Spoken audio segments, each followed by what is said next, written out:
versículo 14. Então, desceu e mergulhou no Jordão 7 vezes, consoante a palavra do homem de Deus. E a sua carne se tornou como a carne de uma criança, e ficou limpo. Voltou ao homem de Deus, ele e toda a sua comitiva. Veio, pôs-se diante dele e disse: eis que agora reconheço que em toda a terra não há Deus, senão em Israel. Agora, pois, te peço, aceites um presente do teu servo. Porém ele disse: tão certo como vive o Senhor, em cuja presença estou, não o aceitarei. E instou com ele para que o aceitasse, mas ele recusou. Então deu certo. A ordem de Eliseu foi obedecida por Naamã e Naamã foi curado. E agora Naamã volta para Eliseu e quer presentear Eliseu. Mas o Eliseu fala: não, obrigado, não quero. Pode levar todos esses presentes embora. E nós já vimos que era muito presente. Não fique com seus presentes, fique com eles. O que aconteceu com você é um ato gracioso do Deus de Israel. E diferente, né? Mostrando a diferença entre os profetas de Israel, verdadeiros, e os profetas pagãos. Agora, ainda bem que hoje os ministros do evangelho, os pastores, eles também não entram no ministério por ganância, não é verdade? Não é? Ou os pastores hoje entram no ministério só por ganância, só para querer ganhar dinheiro? O que vocês acham? No Brasil tem isso? Tem gente que só quer ser líder, que só quer ser um servo de Deus, dizer que é um servo de Deus, só para ganhar dinheiro? Acontece isso no Brasil? À torta e à direita, né? E é interessante observar que essa recusa aqui de Eliseu mostra exatamente que ele não estava no ministério tendo expectativas de enriquecer, expectativas gananciosas.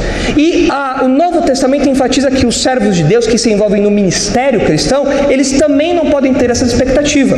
Vejam aí, por exemplo, Tito 1. Olha só, Tito 1:10. Porque existem muitos insubordinados, pauradores frívolos e enganadores, especialmente os da circuncisão. É preciso fazê-los calar, porque andam pervertendo casas inteiras, ensinando o que não deve, por torpe ganância, querendo ganhar mais e sempre mais. Olhem aí agora o contraste no versículo 7. Como deve ser o pastor bíblico, o pastor sério? Olha só. Porque é indispensável que o bispo seja irrepreensível como despenseiro de Deus, não arrogante, não irascível, não dado ao vinho, nem violento, nem cobiçoso de torpe ganância. Ele não cresce os olhos para cima dos presentes de Naamã. Teria algum problema o Eliseu aceitar os presentes de Naamã? Não, foi um presente. Mas ele quer deixar claro: olha, não é como você pensa. Não é assim. É diferente. Em Israel as coisas funcionam diferente. O Deus de Israel tem uma tratativa diferente. É um ato de graça, não é barganha. E eu não sou ganancioso como os outros profetas podem ser. É diferente aqui. E o servo de Deus, o ministro de Deus também é assim. Ele não cresce os olhos. Falou: opa, aquele irmão comprou o carro do ano. Significa que ele pode dar um dízimo maior. Olha, aquela pessoa ali comprou uma casa própria lá nos Jardins agora. Então significa que ele pode aumentar, incrementar os dízimos e dar um upgrade aí. Não é assim que o ministro pensa. Não é com essa ganância, sempre querendo ganhar mais. Outro texto para os irmãos verem, Judas 11. Olha só o que diz Judas 11.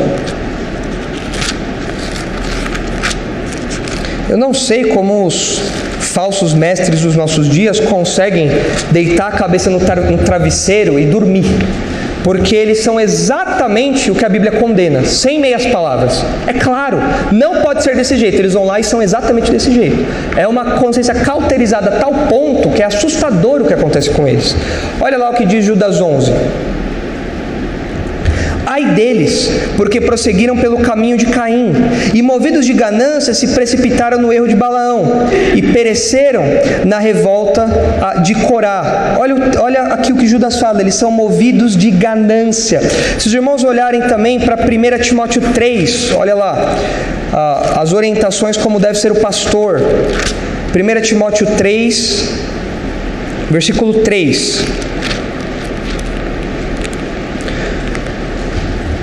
Fiel é a palavra, se alguém aspira ao episcopado, excelente obra almeja. Aí vem as qualificações pastorais, versículo 3. Ele deve ser não dado ao vinho, não violento, porém cordato, inimigo de contendas e não avarento. Olha o versículo 8 também aí.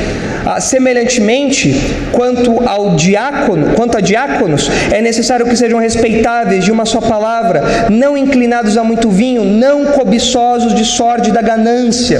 De novo essa ênfase aqui, não é isso que move o ministro cristão, não é isso que faz com que ele se envolva no ministério. Ele não cresce o zóio para cima dos bens alheios, ele não faz esse tipo de coisa. Veja também 1 Pedro 5.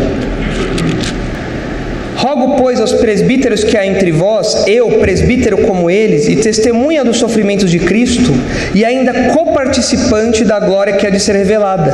Pastoreai o rebanho de Deus que há entre vós, não por constrangimento, mas espontaneamente, como Deus quer, nem por sorte da ganância, mas de boa vontade, nem como dominadores dos que vos foram confiados, antes tornando-vos modelos do rebanho.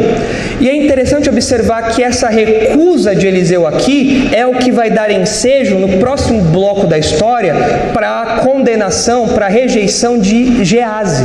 Porque o Eliseu, ele deixa claro qual é a postura dele em relação a isso. Eu não quero isso. É um ato de graça, não é um ato de barganha. O Gease não. O Gease cresce o zóio. Ele fala, opa, como assim meu mestre manda isso? Tem um monte de gente aqui passando dificuldade. Eu poderia ter aqui um manto bonito, poderia ter aí um upgrade aí nas minhas coisas, e o Eliseu manda o cara embora? Negativo, eu vou atrás dele. Então a ganância de Gease faz com que ele seja rejeitado como ministro. O ministro de Deus não é assim, o ministro de Deus não tem essa postura.